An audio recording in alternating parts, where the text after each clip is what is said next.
daawadaha qiimaha badan oo ku soo dhawo muuqaalka xiga ee Toosane Technical.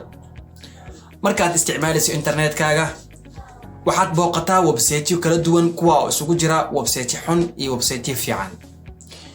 waxaa laga yaabaa in taleefankaaga ay kula isticmaalaan asxaabtaada, mararka qaarna waxaa laga yaabaa inay kula isticmaalaan taleefankaaga caruurtaada, sidaan ay u booqdaan website-yada xun meeshan ay kaga imaatay caqabad kale ah inay caruurta ka fasahadayaan.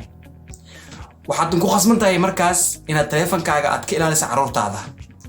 muuqaalkan waxaan kugu soo gudbin doonaa sida aad website-yada xun aad hawada ugu saari lahayd, kuwa fiican aad u ogolaan lahayd inay isticmaalaan awlaadaada adigoon taleefankaaga ka ilaalinin. aan ku raaciye sidoo kale muuqaalkan waxaan kugu tusi doonaa in applicationada qaar oo aadan jeclayn in lagu isticmaalo aad gabi ahaanba u xiri lahayd. xitaa qofka saaxiibka hadduu applicationkaas ku dhufto waxaa loo soo qori doonaa fadlan gadaal u laabo, ma isticmaali kartid applicationkan. asigoon u malaynayo in taleefanka uu ka helaysan yahay applicationkan sida kaamirada iyo wixii la midka ah. haddii aad danaynayso muuqaalkan adigaan kuu duube daabasho.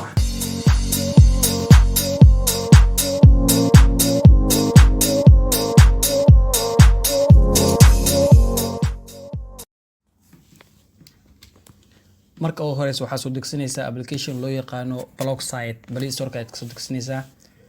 ani hadda igu jiraa open ayaan leeyahay, adiga waa install garaysanaysaa. markaad open dhahdi kadib waxaa soo kicinaya application-ka Blocksite. get start ayaad leedahay, go it ayaad kasii dalbanaysaa. intaa kadib install ayaad dhahaysaa, meeshaas install-iska ayaad furaysaa. Blocksite-ka waa off, waxaa leedahay on aa dhahe kadib okay aad leedahay. saa u jeedid application-ka waa permission aan siinay, qaybtan pluska ayaan ku dhufanayna saan ugu soo darno website-yada aan xirin ama application-ka aan iska xireyno.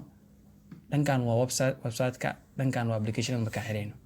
tusaale ahaan dhankan waa website-ka aan xiri doono, waxaan xireynaa website caan ah, waxaan xiri doonaa YouTube-ka ama website YouTube-ka xireynaa. marka intaan waxaan ku qoraynaa marka www.youtube.com. marka ku qorno kadib waxaan leenahay calaamadaas jeeka gacanta midig qaybta sare aad okay ku dhahaysaa. marka dhahay kadib hadda marka waa boroweynayna YouTube inuu shaqeynayo in kale Chrome-ka ka kicinaynaa. Chrome-ka ka kicinaynaa inuu shaqeynayo in kale aan fiirinaynaa. Chrome-ka tag fur. marka intaan YouTube kicin ka hor waxaa idin tusaa waxaan kicinaa Google-ka caadiga ah uu shaqeynaa. marka YouTube-kan waa fiirinaynaa ma shaqeyn doono kusoo diinaa. tusaale kale waxaan dhahnay www.google.com.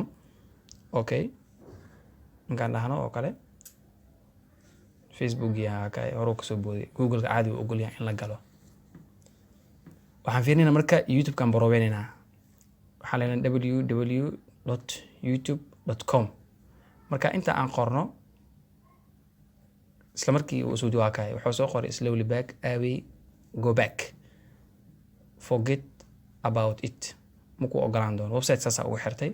haddaan u laaban dhanka apps-ka ama application-ka, waxaan ku laabanaynaa application-ka Blocksite-ka. waxaan tegaynaa YouTube korto caadi waa iska dareereynaa meeshaas calaamadaas delete-ka daawanay hadda inaad ka bixisatid. marka wax kale ku daraysa plus aa leedahay. marka app-kan tegaynaa application-ka, hal application aan boroweynayna. tusaale waxaan boroweynaynaa kaamirada oo kale aan xireynaa. kaamirada camalaan xireynaa. hadda ku dhufo kaamirada uu ku xiran yahay, soo bax. marka kaamiradan fiirinaynaa inay wax sawiraysa in kale. okay kaamirada aan tago, ku dhufo kaamirada. okay waa soo diiday, go bye leeyahay. waa intaas un. fadlan haddii aad channelka ku cusub tahay subscribe saar, la wadaag asxaabtaada muuqaalkan. haddii aad ka heshay like saar. ku mahadsanid daawashadaada. intaa wixii ka dambeeyo isii faraxsana.